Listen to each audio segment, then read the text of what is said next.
Olá, meu irmão, minha irmã, estamos aqui para refletir mais uma vez sobre a Palavra de Deus neste 8º domingo do tempo comum. Nós concluímos esta primeira etapa, ou esta primeira parte do tempo comum. Na próxima quarta-feira, nós então iniciamos o tempo quaresmal, depois passaremos pela Semana Santa, Tríduo Pascal, tempo pascal, e depois da festa de Pentecostes, nós retomaremos os domingos do tempo comum.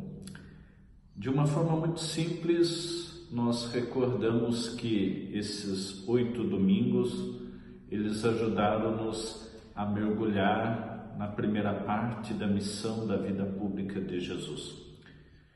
Para mim foi muito claro os desdobramentos da Palavra de Deus na nossa vida. O encontro com Jesus Cristo e o que isso implica para a nossa vida pessoal e a nossa vida comunitária, nas nossas relações, a presença na sociedade, como que nós então nos colocamos nesta condição de ouvintes da Palavra de Deus e depois de ouvir, praticar esta palavra, construindo, edificando o reino de Deus.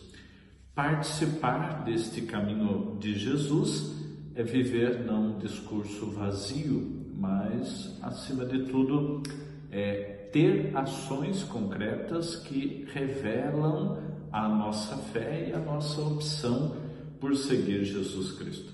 Então, esses 8 domingos, Jesus se coloca cada um de nós nesta reflexão e neste pensamento do que significa para nós segui-lo e aplicar no dia a dia da nossa vida aquilo que nós aprendemos dele.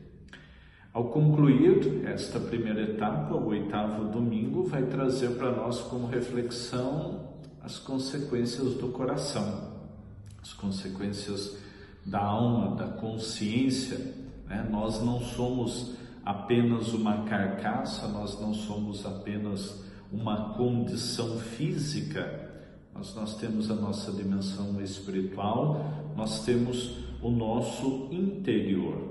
Então, Jesus, que vai desenvolvendo a sua prática e que nos convida a pensar não na exterioridade, mas na interioridade. Uma palavra que chega ao coração, uma ação que brote do coração. Por isso, a proposta da Palavra de Deus neste 8º domingo é refletir sobre o sentido de escrever a lei no coração.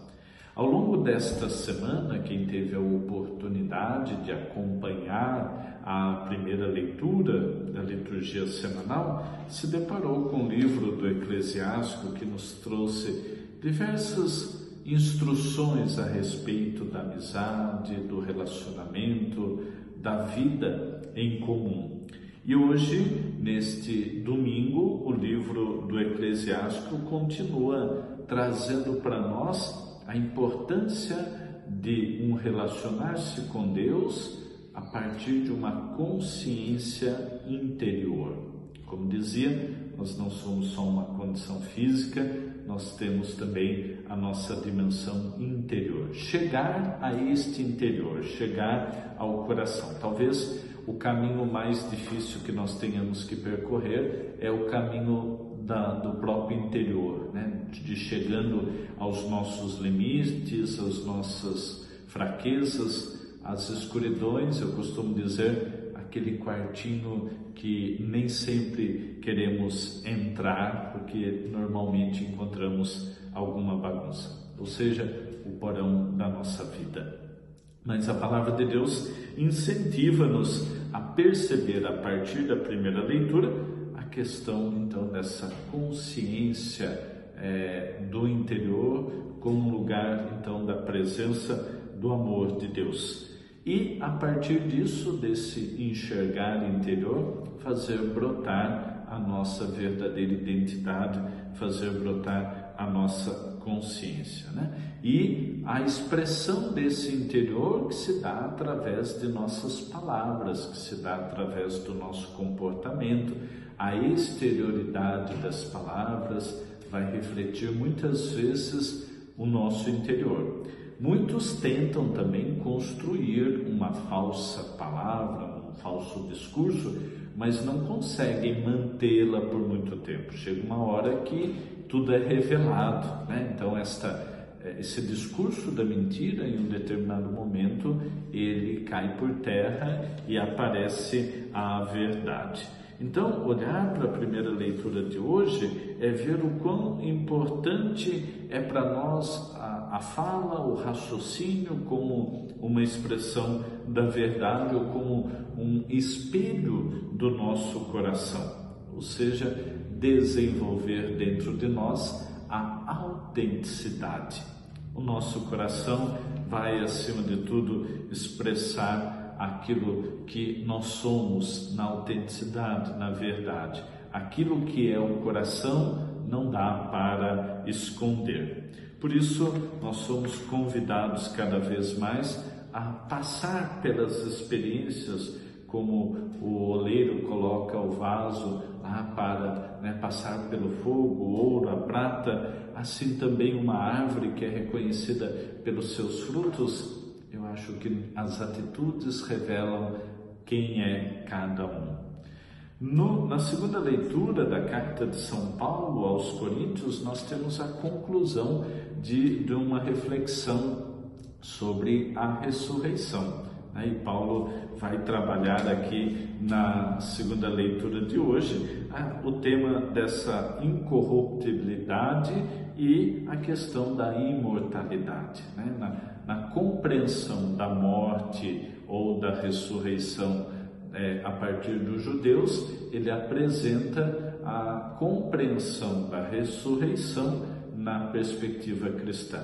Para os judeus havia há uma ressurreição do corpo para se atingir ou para se participar ainda de um reino material. A compreensão de Paulo na perspectiva da ressurreição de Cristo nos faz atingir um outro estágio, uma outra condição, ou seja, atingir um corpo glorioso. Então, o que acontece conosco, ou o que acontecerá conosco mediante o mistério da ressurreição?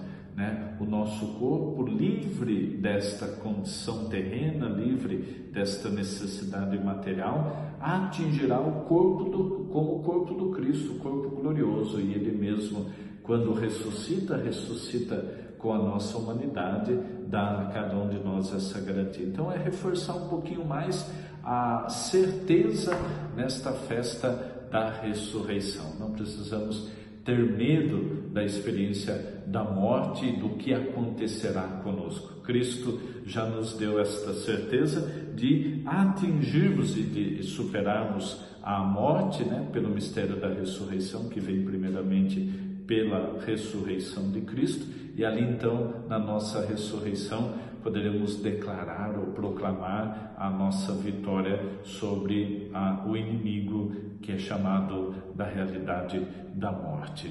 Então, olhar para a segunda leitura de hoje é construir dentro de nós, dentro do nosso interior, esta certeza da imortalidade, a certeza desta condição incorruptível que nós vamos atingir diante da graça, da misericórdia de Deus. No texto do Evangelho nós temos uma parte da continuidade do discurso da planície que passou lá pela situação das bem-aventuranças e que é oferecido para nós como esta continuidade. São destinatários desse discurso os 12 apóstolos, os discípulos e as multidões. Jesus faz diversos questionamentos para justamente envolver a pessoa nesta reflexão.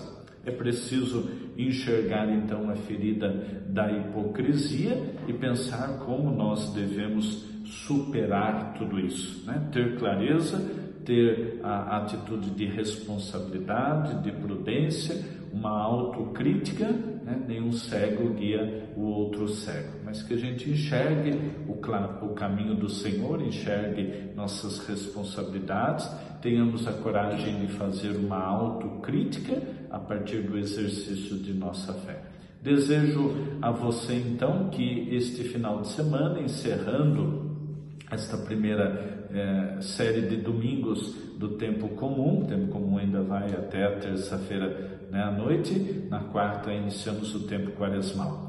Eu gostaria de deixar uma sugestão, que a palavra de Deus deste final de semana ajude você a pensar qual prática penitencial você vai assumir nesse tempo quaresmal. Tem tanta coisa boa que a gente pode pensar a partir da palavra de Deus deste final de semana. E vamos superar aquelas ideias básicas de não comer um doce, não tomar um refrigerante, não tomar uma cerveja, não comer uma carne. Eu acho que a palavra de Deus hoje ajuda a gente a olhar profundamente para esse interior e ver de fato o que a gente precisa assumir como atitude de mudança. A atitude penitencial é uma atitude de mudança, o desejo dela. Que Deus lhe abençoe e muita paz neste 8º domingo do tempo comum.